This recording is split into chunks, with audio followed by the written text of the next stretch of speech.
You and I left a good life behind a long time ago, my friend.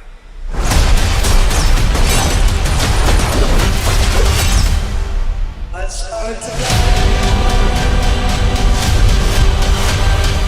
want to go ahead and get to the first big part of my stream this afternoon, and that is my review for John Wick. You got to say it that way, Che. You got to say it like Lawrence Fishburne. If you just say John Wick, it's like, it's not special. But the way Lawrence Fishburne says it, John Wick. You got to do that. It's like he just adds like 15 extra syllables to the entire name, chat, both first and last. But I am indeed reviewing John Wick Chapter 4, which, is the latest entry in the very successful Keanu Reeves starring action franchise, chat. And for those that don't know, the general premise of the movie, John Wick, the legendary hitman, has a massive price on his head that keeps increasing every 25 or 30 minutes, I would say, chat. And he is still fighting against the many members of the high table who are seeking to dispose of him, chat, and using every resource they have imaginable. And this battle, chat, this duel, if you will, of wills and bullets is taken across the entire planet, chat, from New York to Paris to Japan to Berlin, everywhere around the world. Before I kind of jump into my general thoughts on the movie itself, I wanted to kind of just talk about my overall impressions of the John Wick franchise as it is right now, because it's going to keep going. It's going to keep evolving, Chad, I would expect.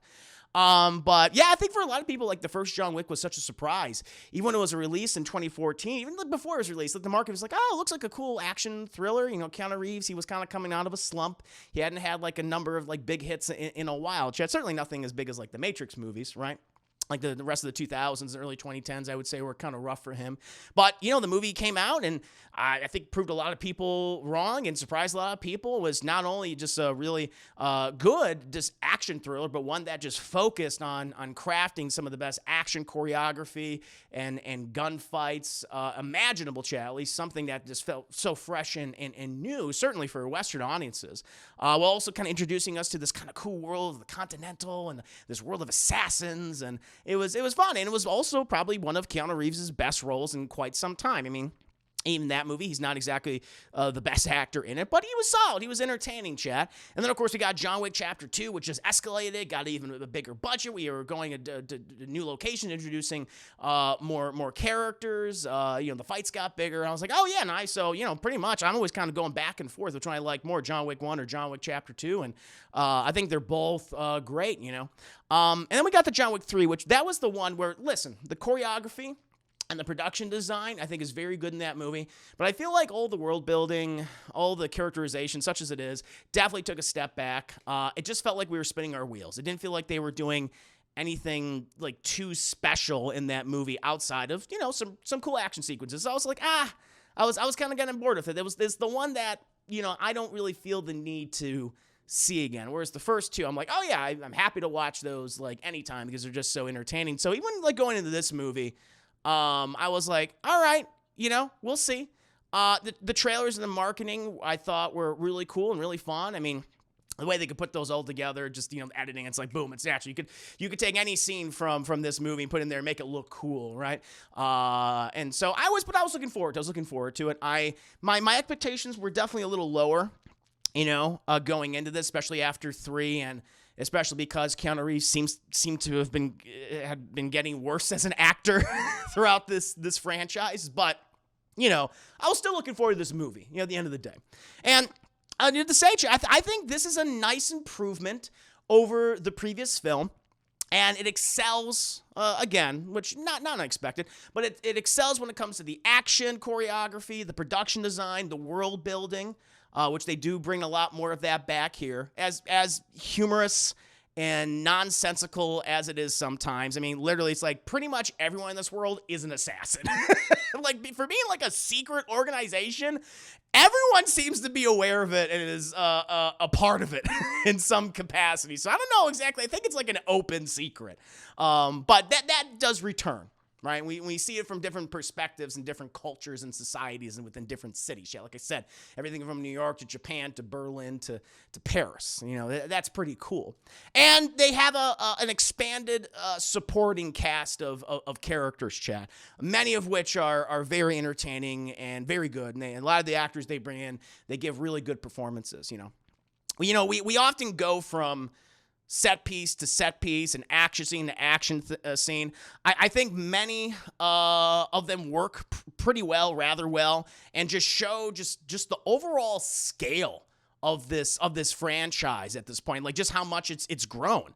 To be a little critical, I do think a couple of them go on for way too long and can sometimes feel monotonous and unnecessarily pads out this film's nearly 3-hour running time, which I'm going to get into more of that, in a bit, but its running time is inexcusable for just any movie in general, for most films in my opinion, but definitely for any action film.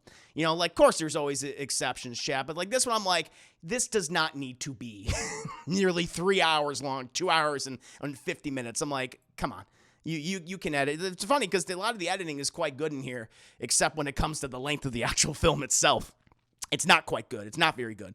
In terms of the production design, the use of color and the sets and a lot of the location shooting, I think, is absolutely gorgeous, most of the time, and just acts as I kind of thought of them after a while as great combat arenas throughout the film. It felt like, whether you play like Mortal Kombat or Street Fighter or any other particular 1v1 fighting game, it's just like, those certain stages, right? It's like, they perfectly are suited to like the characters' personalities. Here, it's like, yes, each stage, each place we go to, it feels like a cool combat arena that John Wick then, after he destroys everyone, he goes to the next section and it escalates from there, and there's environmental hazards, and so all that is done really, really well, I think, for the most part. Now, there is some green screen in a number of scenes. And there's also like one particular scene in France and Paris that involves like a lot. I forget the monument, but that involves like a lot of cars just going around in a circle. I'm just like, this is a lot of green screen, a lot of CGI. And it's like kind of one of the big moments that really took me out of the movie. And it's just kind of weird, which is, so much of this franchise feels like it focuses on practical effects and stunt work. And so it's kind of weird to me that they had like an entire sequence just felt like really CGI heavy. It kind of took me out. It kind of took me out of the movie. The roundabout scene, I didn't particularly care for that. But a lot of the action is quite good. A lot of the set pieces are amazing. I think some of them go on for too long. And it's like, you can kind of cut down on this. You can give the audience a breather, and we can kind of move on to the next part of the movie. But they do indulge in that, and it is visually impressive. I just feel like it's too long. The one good thing I think this film does, especially over the third one, is that it brings in more of the lore and the world building and the fun supporting characters like the original two movies. We learn more about the Continental, the High Table, and their seemingly limitless operations. And we have, returning faces. I mean, we have Ian McShane, who comes back as Winston, who is the main owner of the Continental in New York. We have Lawrence Fishburne, John Wick, who is not in this movie as much as you think. He only has a couple scenes. Like, Ian McShane has a lot more screen time than he does. But, he's chewing on scenery, Chad. He's saying John Wick as much as he possibly can. He's still the pigeon. No pigeons, though. He does make a few pigeon puns. There's stuff feels like, I like to spread my wings. It's like, we get it. You're the crazy pigeon man from Hey Arnold. But he's not in as nearly as much as I would have wanted, just because he's just so exaggerated over the top. Lance Reddick does return, although he doesn't have that much screen time, but he's back, and always good to see him. Obviously, the late, great, Lance Reddick, Chad, who's appeared in a number of amazing TV shows and films and animated projects, too, most recently in Vox Machina. So always good to see him. And he returns as Charon, who is the kind of the manager of the Continental. But the movie, I think, also does a really good job of introducing some new characters to the franchise, particularly with Donnie Yen, who plays this blind master swordsman. I mean, it's a trope that we've seen before, but he plays this character, named Kane, who is going after John Wick for a variety of reasons. They get to it pretty quickly in the film, but he's awesome. I mean, the thing is, we always knew that. I mean, Donnie Yen, in terms of the action and the fight scenes, he's great, but he's also a very capable actor. And he gets a number of scenes where he has to carry it himself, or he's going back and forth with someone like Bill Skarsgård, who's another new character. He's the Marquis from the Marquis family. They're having those interactions. And Wells, he's amazing. Of course, he sells all the action scenes, and again, how they use his blindness and how he incorporates that into how he takes people out. He has these little devices he puts around the room. He's able to sense everyone. It's cool. He's Daredevil, chat. He's pretty much a murderous ninja samurai Daredevil, chat, and he's great. He's really good in the movie. Obviously, I just mentioned Bill Skarsgård. Bill Skarsgård, who's been, blowing up ever since, popping up in It as Pennywise the clown, of course. He is very much a smarmy, slimy, moist villain, chat. He's the one that wants to take down John Wick and improve himself, and he's using every resource imaginable while being, a dick the entire time. He's a villain you love to hate. That's why he's there. And he works well. He works well with the material. He's always dressed ostentatiously, always eating delicious little desserts and things, always in a room that is just gilded and opulent, chat, which kind of puts him opposed to so many of these other people who are not as, ostentatious as he is. But he serves purpose, and he's fun in the movie. I believe his name Hiroyuki Sanada is the actor's name. I don't know if I'm saying his name right. I always call him Hiro Sanada. But you've seen him pop up in numerous things for years, chat. Maybe more recently, you might know him from Mortal Kombat. He plays the character Scorpion. And he's been in a ton of stuff, too. He has a nice supporting role here. He's kind of like the Winston, if you will, of Osaka. He controls one of the hotels, one of the Continentals there.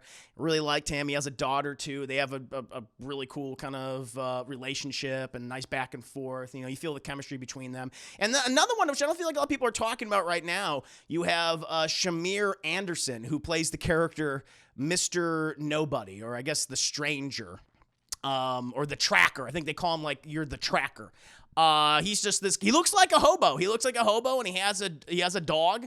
He's got a German Shepherd, chat, and he just has these books upon books of just research, and he's able to track down any quarry, any target, and he's pretty cool too. And the thing is with this movie, It's just very obvious they're setting up so many of these other characters for spin-off films.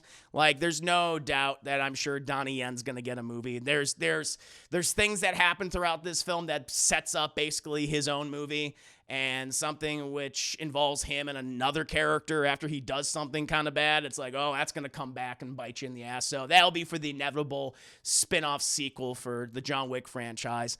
The character of Shamir Anderson, who plays the Tracker. It would have been funny if they just called him Mr. Nobody, the movie Mr. Nobody, but Bob Odenkirk already did that movie, Mr. Nobody, right? From a couple of years ago, which was fun, which is a good movie. It almost feels like it couldn't be part of the John Wick universe. It probably should be, honestly, at this point. But they're setting something up with him too. It just feels like they're doing that. So you probably got, 2 movies right there, and probably a number of other characters, chap. It's all right, because, Keanu Reeves is not going to be able to do this forever, nor does he want. I mean, the man's probably, 60 years old at this point, if not over 60.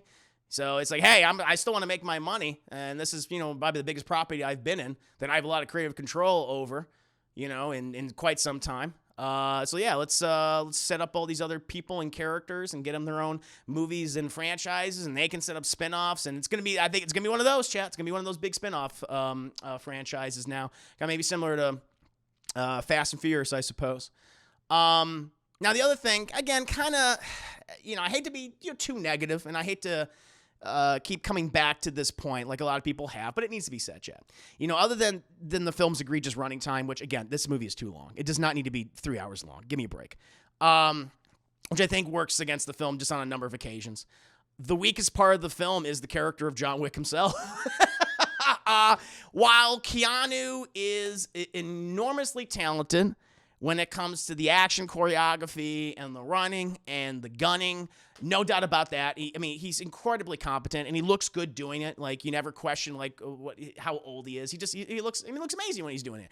This is by far the worst performance he has ever given as John Wick. I'm like, he can't even say like a single word and sound good. I'm like, guys, what's going on here? Everyone else gets the lion's share of dialogue. Even from Ian McShane to Donnie Yen, to Bill Skarsgård, Shamir Anderson. Everyone's acting circles around Keanu Reeves. And listen, I recently have rewatched John Wick and John Wick Chapter 2 in the last month. All right, and he's giving a better performance in those two movies. He's given more dialogue, and is he a great spectacular? Like, no, but he's at least doing most of the time a competent job. But here, I'm just like, now maybe they're doing it as a joke, I suppose. But then at that point, if you're just doing it as a joke, and it's just like he literally, there's a scene, he has one word, just deliver this thing. He's like, yeah, like you can't even say yeah. It's like, is that a question? Yeah. It's like, I don't know. Apparently it is. It doesn't work, and he's just kind of like, before you feel his humanity, as much of a superhuman as he is in the first two movies. You're connected to him because of the thing with his dog, the thing with his car, hell, even the stuff with his wife. Here he's not really like human anymore. He's just kind of like a cartoon character. That serves a purpose. That's fun to watch this, woohoo, except, not as exaggerated as that, but in terms of like the violence, Looney Tunes violence, yes. But man, he gives an awful performance in this movie. It's like every scene in which he's talking, I'm like, this is bad. Like, people were giggling in my audience when he spoke. I'm just like, come on, there's just no excuse. Like, I literally just saw some of these movies not too long ago, and you were doing a very competent job. And so I don't know what the hell happened, unless they're just like, let's play up how bad I am as an actor. It's like, you're underserving the movie then, So that, I don't know, that bothered me. Like, there's no real excuse for that. And I would have liked some more humanity from, I don't know. Like, the total amount of dialogue that he has, maybe it's just a couple of sentences in the film. Maybe it's like, I don't know, 36 sentences in the entire movie. 30 lines, maybe.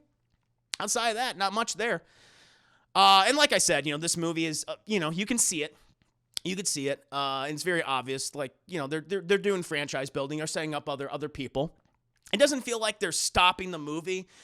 Like, there's really only one scene in particular I felt like they were stopping the movie, going like, all right, well, you know where to find me. You know where to find me to seek vengeance. And that character's like, I will. And it's like, okay, so you're setting that up. You're setting that up later on, which is fine, because I'm sure, hopefully that'll be a more entertaining movie, because that particular character, that particular actor, I feel like is a better actor than Keanu Reeves. And so I'll have more of a emotional investment in their journey. I think most people will be entertained by this film. But I wouldn't be surprised if some people have issues with the length, the pacing, and some of the more monotonous action scenes. Chad, when I saw this movie today, I'm not exaggerating. There were 3 people behind me that were saying that they were bored up to a point, and they actually left the theater. They left the theater after that. I'm like, yeah, this might work. I think the running time is going to work against this film. It's doing well critically and commercially, there's no doubt, but if you're going to make more of these movies in the future, they should not be nearly 3 hours long.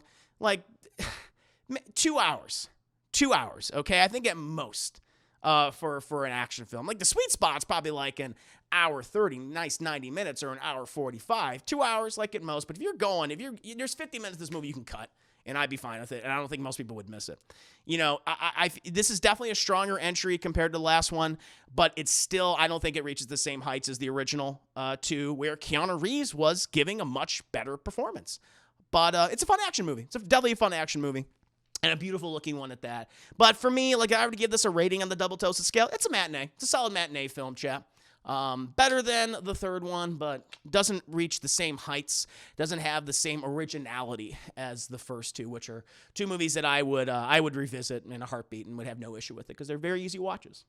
That's my thoughts on John Wick Chapter 4. What do you guys, again, no spoilers, of course, but what did you guys think of it? What do you want to see in the future in terms of all these spin-off movies they're obviously setting up? Let me know. I hope everyone enjoyed the video, and I wanted to take the time to tell you about the movie of the week, a film that I really enjoy and one that I think you will too. This week's movie is the John Wick trilogy. Just in time for the release of John Wick Chapter 4, the trilogy stars Keanu Reeves and follows a legendary hitman who is forced out of retirement to seek revenge against the men who killed his dog, a final gift from his recently deceased wife. If anyone is interested in purchasing this fantastic film series, please make use of the Amazon affiliate link below in the video description.